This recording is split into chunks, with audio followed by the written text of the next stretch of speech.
Dear students, welcome to my channel.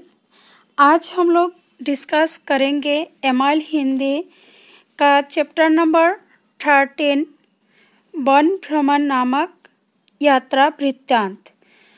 इसके पहले part 1 और पार्ट 2 वीडियो दे चुके, उसमें डिस्कस कर चुके हैं कि किस प्रकार 8वीं और 9वीं कक्षा के विद्यार्थी तथा शिक्षक शिक्षिकाएं शोरगुल करते हुए, आनंदित होकर बातचीत करते हुए काजीरंगा राष्ट्रीय उद्यान पर पहुंच गए। उसके बाद इस वीडियो में डिस्कस करेंगे, पेज नंबर 102 में है नए नए संकट। तो स्टूडेंट्स वह निकालिए और देखिए नए नए संकट।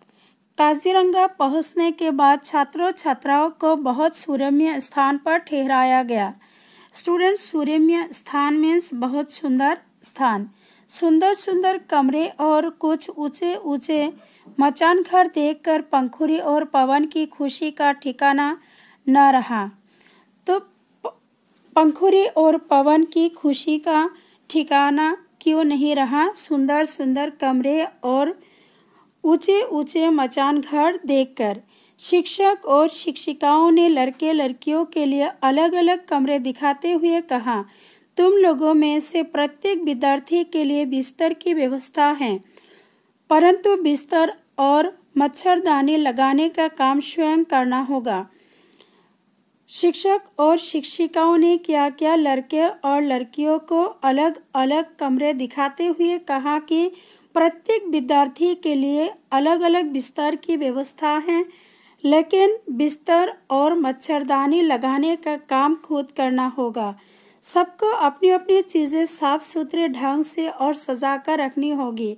खाना खाने के बाद बर्तनों को बताए हुए स्थान पर ही रखना होगा, अर्थात खुद का काम खुद करना होगा। खाना खाने के बाद बर्तनों को जहाँ रखने के लिए दिया जाएगा वहाँ खुद ही रखना होगा।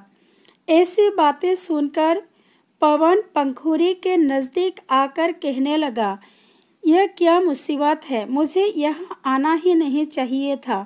तुम सुबह सुबह आकर मेरा बिस्तर ठीक कर देना, इसके बदले में मैं तुम्हें चॉकलेट दूंगा। बच्चों, ये जो खुद का काम खुद करना पड़ेगा, ये बात पंखुरी के भाई पवन को बिल्कुल अच्छा नहीं लगा। इसलिए पवन पंखुरी के पास आकर कहने लगा कि मुझे यहाँ आना ही नहीं चाहिए था। तुम सुबह सुबह आकर मेरा बिस्तर ठीक कर देना और बदले में पवन क्या करेगा? पंखुरी को चॉकलेट देगा। पंखुरी ने आंख घुमाकर कहा, चुप रह, यदि सर या मैडम ने सुन लिया तो फिर मजा चखोगे। पेड़ पौधों से घिरे लंबे चौड़े अतिथि गृह के चारों तरफ घूम घूम कर छात्र छात्राओं ने बहुत आनंद उठाया। स्टूडेंट्स, अतिथि गृह मीन्स गेस्ट हाउस। लंबे चौड़े गेस्ट हाउस के चारों तरफ घूम घूम कर छात्र छात्राओं ने बहुत आनंद उठाया। स्टूडेंट्स, तो देखिए बच्चे क्या क्या करने लगे। कोई झूले पर चढ़ गया तो कोई फुटबॉल निकाल कर ले आया। लड़कियां तो झुंड बनाकर जहां तहां बैठकर आपस में बातें करने लगी। तो अलग अलग स्टूडेंट्स अलग अलग काम में व्यस्त हो गए। उसी वक्त दोपहर का खाना खाने के लिए सभी एक बड़े से कमरे में सजाए गए सुंदर सुंदर बेंचों पर बैठ गए।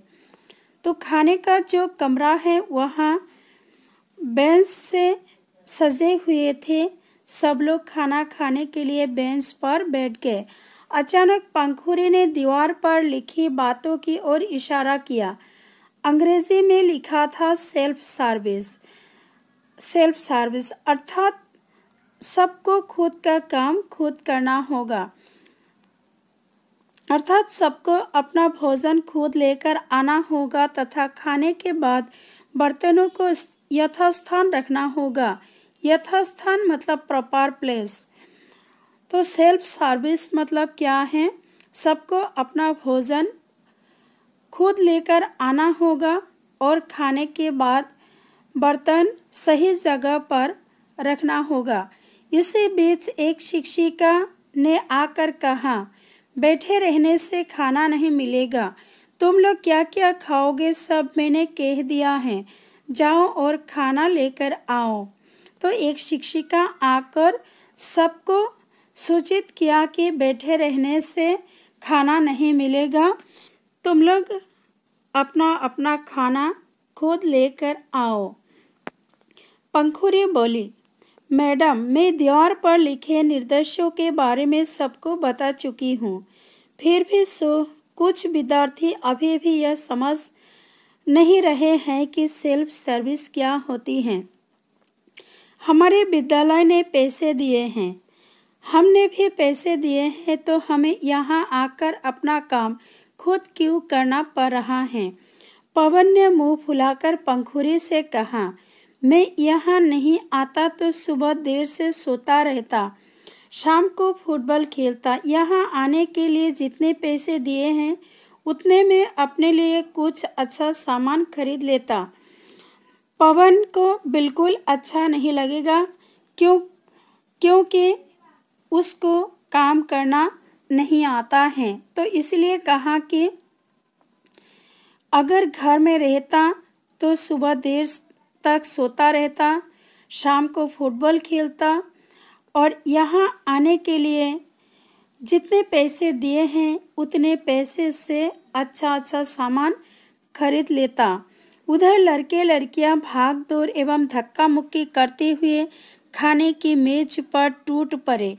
तब पंखुरी चिल्लाकर कहा, ऐसे नहीं चलेगा, सब लोग पंक्ति बनाओ। पंक्ति मीन्स लाइन। शिक्षक शिक्षिकाओं ने पंखुरी की प्रशंसा की।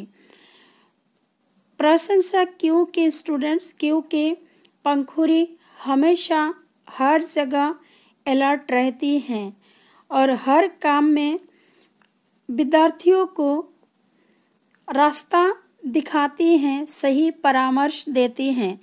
पंखुरी और उसके सहेली विदिशा ने सभी छात्र छात्राओं को पंक्तिबद्ध होने में मदद की।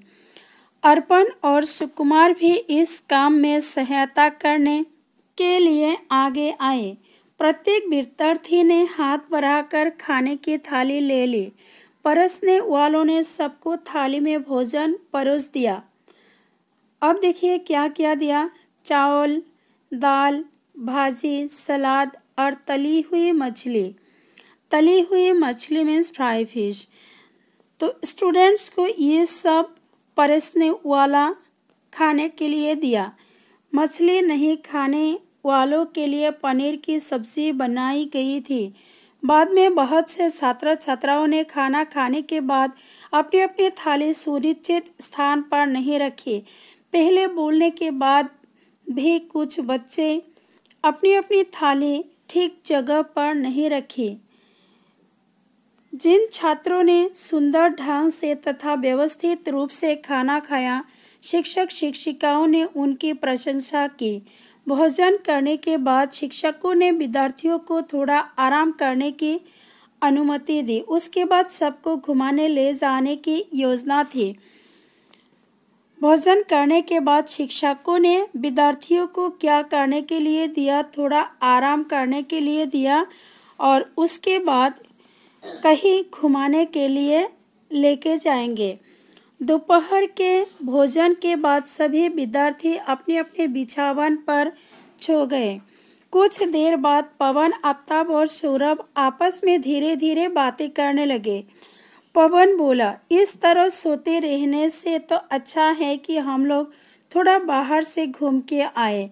ये बात किसने कहा? देखिए पवन ने। वह बहुत ही उद्दंड लड़का था, गुरुजन को नहीं मानता था।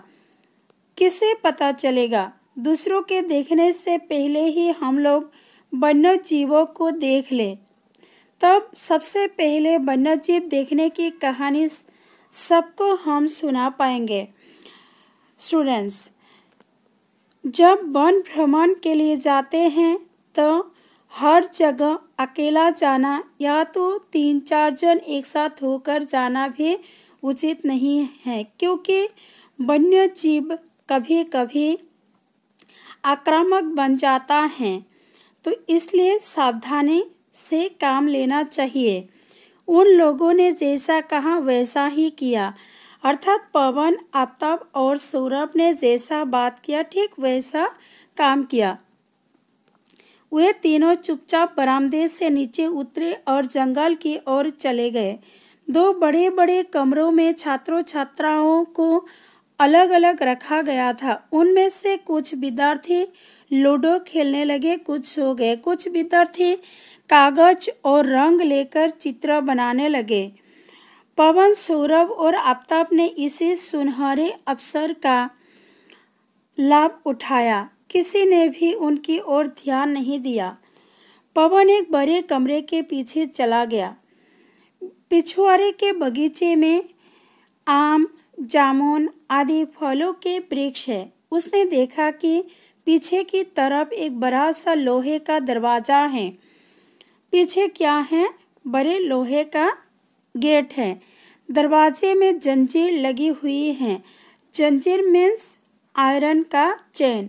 सौरभ ने कहा, आगे पहरे पर तैनात संतरी हमें देख न ले, इसलिए हम इसी रास्ते से बाहर चले जाएंगे। दरवाजे पर चढ़कर जाना पड़ेगा। उन्होंने ठीक वैसा ही किया। दरवाजे को पार करने के बाद उन्हें एक बड़ा सा जलाशय दिखा। जलाशय मीन्स बिग पॉन्ड। जलाशय के उस पार खेत था और खेत के बाद जंगल, एकदम सुनसान जगह, न कोई आदमी न जीव। बहुत दूर इक्का दुक्का झोपड़ियां दिखाई पड़ रही थी। वे लोग रोमांच से भर गए, मतलब सुनसान जगह देखकर आनंदित हुए। वहां न आदमी था न जीव। बहुत दूर 2-1 झोपड़ियां दिखाई पड़ रहे थे। अचानक पवन कुछ दिखाते हुए बोला, देखो देखो, तालाब में एक नाव भी है। सौरभ ने कहा, अरे ये तालाब नहीं है, इतना बड़ा जल कुंभियों से भरा होने के कारण पानी का पता नहीं चला। यह तो जलाशय है, इसमें रखी हुई ये नाव किसकी है? नाविक भी नहीं है। चलो नाव में बैठते हैं। आज तक मैंने कभी नाव नहीं खेया, पवन खुश होते हुए बोला। एकांत दोपहरी, एकदम दोपहर हो चुका था। पश्चिम की ओर सूरज ढलने लगा था। मौसम यद्यपि गर्म था, तथापि मंद मंद बहती हवा शरीर को आराम पहुंचा रही थी।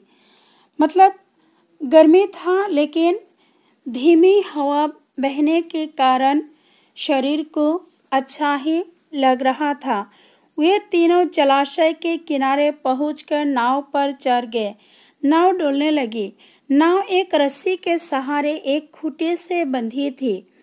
आफ्ताब ने नाव की रस्सी खोल दी। नाव की रस्सी किसने खोल दी? आफ्ताब ने। पवन ने चप्पू अपने हाथ में ले लिया। चप्पू किसने लिया हाथ में? पवन ने, जो पंखुड़ी का भाई है। नाव पानी पर सरकने लगी। पवन ने अपनी पूरी ताकत से चप्पू चलाया। नाव आगे बढ़ने लगी। पवन खुशी से चिल्ला उठा, नाव चलने लगी, नाव चलने लगी। उसके बाद कुछ दूर जाने के बाद नाव जलकुंभी में फंस गई। जलकुंभी एक पौधा है जो पानी में उगता है। उसमें पानी भरने लगा, अर्थात नाव में पानी भरने लगा। जब वह नाव जलकुंभी में फंस गई थी, आफ्ताब अचानक बोल उठा, नाव की तली में छेद है, इसलिए पानी घुस रहा है। उन तीनों के मुख सूख गए, अर्थात नाव में पानी भरते देखकर तीनों के मुख सूख गए। अब इस संकट से उन्हें कौन बचाएगा? सौरभ की आंखों में आंसू आ गए। वो रोते हुए बोला, आज हम लोग डूबे, मुझे तो तैरना भी नहीं आता, मैं भी अच्छी तरह तैर नहीं सकता। आफ्ताब ने रुआसा होकर कहा, किसने रुआसा होकर कहा आफताब ने कि मैं भी अच्छी तरह तैर नहीं सकता। उसके बाद कहता है कि हमें तैरना नहीं आता, लेकिन हम लोग चिल्ला तो सकते हैं। इस प्रकार पवन जोर जोर से चिल्लाना शुरू किया, बचाओ बचाओ, कोई है, हमें बचाओ। तो इस प्रकार पवन चिल्लाना शुरू किया। इसके साथ ही पवन ने नाव के छिद्र को अपने जूते से जोर से दबाकर बंद करने की कोशिश करने लगा। स्टूडेंट्स, नाव के नीचे से पानी ऊपर उठ रहा था। वो पवन नाव के छिद्रों को अपने जूते से कैसे कंट्रोल कर पाएगा। सौरभ और आफताब ने चप्पू से जल कुंभियों को हटाकर नाव को किनारे की तरफ लाने की व्यर्थ कोशिश की। बहुत कोशिश किया। किसने? सौरभ और आफताब ने। नाव अपनी जगह पर ही घूमती रही, लेकिन किनारे तक लेके जाना संभव नहीं हो रहा था। तीनों चिल्ला चिल्ला कर थक गए। इस सुनसान और निर्जन जगह पर भला कौन आता? वहाँ तो आसपास न वन्य जीव था, न कोई आदमी था, न कोई आसपास किसी का घर था। तो चिल्लाने से भी कौन आएगा? उसके बाद उपायहीन होकर आफताब नाव के पानी को पूरी ताकत से अंजुली में भर भर कर बाहर फेंकने लगा। वे लोग रोना धोना भूल गए। इसी बीच उसने उन्हें खेतों से होकर कुछ लड़कियां आती दिखाई दी। शरीर कीचड़ से भरा और हाथों में मछली पकड़ने की जकाई थी। लड़कियों की नज़र उन पर नहीं पड़ी। तो ये जो तीनों लड़के फंसे हुए हैं, लड़कियों की नज़र उन पर नहीं पड़ी। तब पवन चिल्लाया, ओ बहन जी, हमें बचाइए, हमें बचाइए। तो इस प्रकार पवन चिल्लाने लगा। साथ में सौरभ और आफताब ने भी चिल्लाकर गुहार लगाई, अर्थात रिक्वेस्ट की। लड़कियां उन तीनों को जलाशय में देखकर अचंभित रह गई। कुछ लड़कियां दौड़कर जलाशय के किनारे पहुंच गई। ठीक उसी समय नाव के हिचकोले खाने से पवन पानी में गिर पड़ा। सबसे पहले पानी में कौन गिर पड़ा? पवन। सबसे पहले पवन पानी में गिर पड़ा। आफताब और सौरभ की चीख निकल गई। दोनों के कानों में जू तक नहीं रेंगती। तत्क्षण दो लड़कियां जलाशय में कूद पड़ी। अर्थात पवन को पानी में गिरता हुआ देखकर दो लड़कियां जलाशय में कूद पड़ी तथा तैरकर पवन के पास पहुंच गई। तब तक पवन बहुत पानी पी चुका था और वह डूबने ही वाला था। दोनों लड़कियां उसे किसी तरह खींचकर किनारे तक ले गई। एक अन्य लड़की तैरकर नाव के पास पहुंची और उस पर सवार हो गई। चप्पू के सहारे उसने बड़ी कठिनाई से नाव को किनारे लाने की कोशिश की। अर्थात तीसरी लड़की नाव में चढ़कर चप्पू से किनारे लाने की कोशिश की, लेकिन क्या हुआ देखिए, नाव पलट गई, जिससे आफताब और सौरभ पानी में गिर पड़े। घटना वाली जगह किनारे से बहुत दूर नहीं थी, इसलिए अन्य लड़कियों ने उन तीनों लड़कों को बचा लिया। अर्थात नाव जहाँ तक चली गई थी और पलट गई, गिर पड़े, तो वह किनारे से ज़्यादा दूर नहीं था, इसलिए लड़कियां तीनों को बचा पाई। पवन के पेट में बहुत पानी चला गया था। लड़कियों ने उसे पेट के बल लिटाकर उसका पानी निकाला। लड़कियां भी देखिए कितना बुद्धिमती थी कि किस प्रकार पानी निकालना चाहिए, उसका भी ज्ञान था। पवन के आंखों खोलने पर लड़कियों ने उसे खूब डांटा। तब उसे ध्यान आया कि वहाँ 5 लड़कियां मौजूद थी। उनमें से 2 अधिक उम्र की तथा शेष पवन की हम उम्र थी। 2 अधिक उम्र की थी और बाकी 3 पवन की हम उम्र, अर्थात पवन का जितना एज था लगभग उतना ही एज का थी। एक बड़ी लड़की ने गुस्सा होकर पूछा, तुम लोग कहाँ से आए हो? इस छिद्र वाली नाव पर चढ़कर मरना क्यों चाहते थे? तुम्हारे भाग्य अच्छे थे सो बच गए, वरना निश्चय ही मारे जाते। स्टूडेंट्स, अब नेक्स्ट पैराग्राफ देखिए। आफ्ताब डरते हुए बोला, हमसे बहुत बड़ी भूल हो गई है, हमें सर मैडम खोज रहे होंगे। सौरभ ने सभी लड़कियों को हृदय से धन्यवाद दिया। बड़ी लड़की ने कहा, अब हम लोग चले, तुम लोग भी जाओ, अन्यथा यह जगह बदनाम हो जाएगी। मेरा नाम दीपाली है। एक लड़की का नाम क्या है? दीपाली है। मुझे दीदी कह सकते हो। ये रूमी, शिवाली, जीना और लक्ष्मी है। स्टूडेंट्स, 5 लड़कियां कौन कौन थी? दीपाली, रूमी, शिवाली, जीना और लक्ष्मी। पवन थोड़ा संकोच करते हुए बोला, दीदी हम आप लोगों को धन्यवाद कैसे दें? तब सभी लड़कियां पवन की बातें सुनकर हंस पड़ी।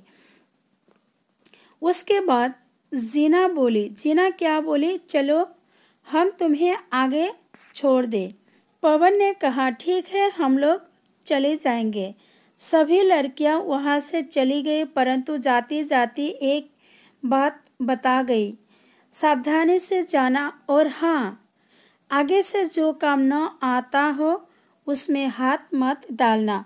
स्टूडेंट्स, ये एक महत्वपूर्ण बात है। इस कहानी का यह एक सीख भी है कि आपको जो काम न आता हो उसमें हाथ नहीं डालना चाहिए। पवन ने सामने के फाटक के रास्ते अपने कमरे में प्रवेश किया। पूरी तरह पानी से भीगे पवन को देखकर सभी उससे तरह तरह के सवाल पूछने लगे। उसने पूरी घटना सबको बता दी। अब तो बताने के सिवाय और कोई रास्ता भी नहीं। पूरा शरीर भीगा हुआ था और ज़्यादा पानी पीने के कारण शरीर भी खराब हो गया था। तो पवन ने सारी जो सच कहानी है वो बता दी। वह अभी भी भयभीत था। शिक्षकों ने उसे गर्म पानी से नहाकर साफ कपड़े पहनने की सलाह दी।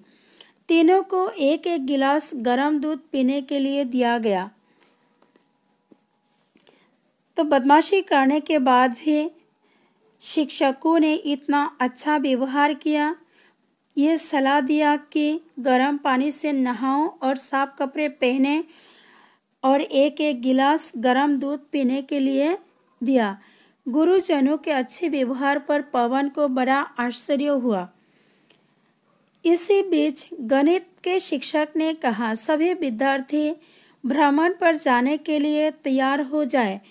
पवन, सौरभ, आफ्ताब को कहीं जाने की जरूरत नहीं है, फिलहाल वे आराम करें। पवन सिर झुकाए अपने बिस्तर पर चला गया। अब स्टूडेंट्स, नेक्स्ट पैराग्राफ देखिए। रात के भोजन से पहले 2 बसों से विद्यार्थी शोरगुल करते हुए नीचे उतरे। सभी बहुत खुश थे। अपने भाई पवन के कारण पंखुरी का मन दुखी था, क्योंकि उस दिन की घटना के बारे में सुनकर उसके मन में भय समा गया था। पंखुरी सोच रही थी, देखिए क्या सोच रही थी, कि यदि पवन पानी में डूब गया होता तो उसका क्या होता। उसे सबसे खराब ये लगा कि पवन, सौरभ और आफ्ताब काजीरंगा जैसा सुंदर गांव नहीं देख पाए। तो इसलिए पंखुरी को बहुत खराब लगा कि इन तीनों को अपनी गलती की वजह से काजीरंगा जैसा सुंदर गांव को अच्छा देख नहीं पाया। गांव में सबने जलपान किया, अर्थात खाना खाया, बिहू नृत्य किया, कितना मज़ा आया। इन सब से उसका भाई वंचित रह गया था। रात के भोजन के बाद एक सभा बैठी, अर्थात एक मीटिंग हुई। सभा मतलब एक मीटिंग हुई। सर्वप्रथम भ्रमणकारी दल के नेता हाजरिका सर ने कहा, आज हम लोगों ने बहुत आनंद उठाया, फिर भी मैं तुम लोगों को एक बुरी खबर बताना चाहता हूँ। स्टूडेंट्स, यहाँ आपको याद रखना है कि भ्रमणकारी दल के नेता कौन हैं। नेता हैं हाजरिका सर। तो ये आप लोग याद रखेंगे। तो उन्होंने कहा कि आज बहुत आनंद उठाया, लेकिन एक बुरी खबर बताना चाहता हूँ। तीनों छात्रों ने हमारी अवमानना ही नहीं की, बल्कि हमारा विद्यालय आज बदनाम होते होते बचा। अतः कल के वन भ्रमण का जो हमारा कार्यक्रम है, हम उसे रद्द करने की घोषणा करते हैं। भ्रमण का जो नेता हैं, उन्होंने क्या कहा कि कल का जो कार्यक्रम है, कहाँ कहाँ जाएंगे, क्या करेंगे, वह बंद कर दिया जाए। कल हम लोग वापस चले जाएंगे, क्योंकि विद्यार्थियों के दल को लेकर घूमने फिरने का दायित्व केवल हम शिक्षक शिक्षिकाओं पर ही नहीं, बल्कि तुम लोगों को सही सलामत वापस ले जाने का हमारी प्रमुख जिम्मेदारी है। जिम्मेदारी मीन्स रेस्पॉन्सिबिलिटी। हाजरिका सर की बातें सुनकर सबका मन उदास हो गया। सभी विद्यार्थी शांत हो गए, कोई कुछ नहीं बोला। पवन, सौरभ, आफ्ताब को सभी गुस्से से देखने लगे, क्योंकि इन तीनों के कारण ही वन भ्रमण का जो आनंद है वो किरकिरा हो गया। तीनों ने शर्म से सिर झुका लिए। तब पंखुरी ने खड़ी होकर कहा, पंखुरी ने क्या कहा, ये एक क्वेश्चन आंसर भी है, यहाँ से आपको लिखना होगा यहाँ तक। इसके लिए हम बहुत दुखी और क्षमा प्रार्थी हैं। हमारे तीन भाइयों ने नीची हरकत करके हमारी आशाओं पर पानी फेर दिया है, परंतु तीनों की गलती की सज़ा सभी विद्यार्थियों को देना उचित नहीं है। स्टूडेंट्स, ये बात भी सच है कि गलती 3 स्टूडेंट्स ने किया, लेकिन उसकी जो सज़ा है सबको देना ठीक नहीं है। इन तीनों की सज़ा यही होगी कि सभी विद्यार्थियों के साथ इन्हें भ्रमण पर नहीं ले जाया जाए। तो ये बात किसकी है? पंखुरी की बात है कि भ्रमण पर लेके लिया नहीं जाए। अब देखिए नेक्स्ट पैराग्राफ। पंखुरी की बातों के समर्थन में सभी विद्यार्थी हाँ सर, हाँ मैडम करके शोर मचाने लगे। तब पवन खड़ा होकर बोला, सर, हमें जो भी सज़ा देना चाहते हैं वह हमें मंजूर है, लेकिन केवल हमारे कारण कल के वन भ्रमण कार्यक्रम को स्थगित न करें, अर्थात कल का जो कार्यक्रम है उसको रोके मत। ये किसने कहा? खड़ा होकर पवन ने। हम तीनों की छोड़कर शेष सभी विद्यार्थियों को कल काजीरंगा भ्रमण के लिए ले जाइए। हमने जो गलतियां की हैं उसके लिए हमें वन भ्रमण से वंचित करने से बढ़कर और कोई सज़ा नहीं है। तो ये बात बहुत ही इम्पोर्टेंट बात पवन ने कहा कि हम लोगों के लिए उचित सज़ा होगा कि वन भ्रमण से वंचित रखे। एक बार फिर से पूरी सभा में सन्नाटा छा गया। गुरुजनों ने आपस में विचार विमर्श करके कहा, भोजन के बाद हम अपना निर्णय बताएंगे। भोजन करते समय सबके मन में एक ओहापोह की स्थिति बनी रही, अर्थात भ्रमण के लिए जाएंगे या नहीं। सबका मन दुखी था, शायद ही वह कार्यक्रम स्थगित कर देंगे। भोजन करने के बाद सभी अतिथि गृह के बरामदे में जमा हुए। कुछ पल चुप रहने के बाद हाजरिका सर ने घोषणा की, इस भ्रमण के अनुभव के बारे में तुम लोगों को एक एक लेख तैयार करके हमारे पास जमा करने होंगे। अर्थात एक लेख मीन्स रिपोर्ट लिखने होंगे। पवन, सौरभ और आफ्ताब भी अपने द्वारा किए गए कार्य के कारण मरने से बचने तक की सारी बातों का उल्लेख उसमें करेंगे। हम लोग कल सुबह एक साथ वन भ्रमण पर जाने के लिए तैयार होंगे। अर्थात पंखुड़ी ने जो कहा था कि तीनों ने नीची हरकतें की, इन लोगों के लिए हम लोगों को सज़ा देना उचित नहीं होगा। फिर पवन भी खड़ा होकर कहा था कि हम तीनों ने गलती की है, इसलिए हम लोगों के लिए सबसे बड़ा सज़ा यही है कि वन भ्रमण में न लिया जाए। तो ये सारी बातें सुनने के बाद इन तीनों को शर्त दिया गया है तथा सब स्टूडेंट्स को ही शर्त दिया गया है कि शुरू से अंत तक एक रिपोर्ट लिखें और पवन, सौरभ और आफ्ताब ये तीनों भी सारी कहानियाँ बताए जिसमें मरने से बचने तक की सारी बातों का उसमें उल्लेख हो। हम लोग कल सुबह एक साथ वन भ्रमण पर जाने के लिए तैयार होंगे।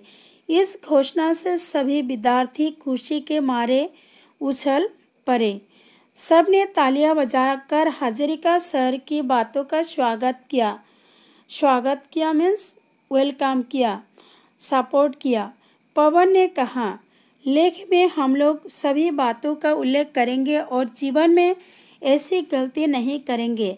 महाशय, हमें भी भ्रमण पर ले जाने के लिए आप लोगों का बहुत बहुत धन्यवाद। तो पवन ने सर को धन्यवाद देते हुए उपरोक्त बातें कहा। स्टूडेंट्स, इसके बाद अंत भला तो सब भला ये दिया जाएगा, इसलिए नेक्स्ट वीडियो भी देखते रहिएगा। Thank you.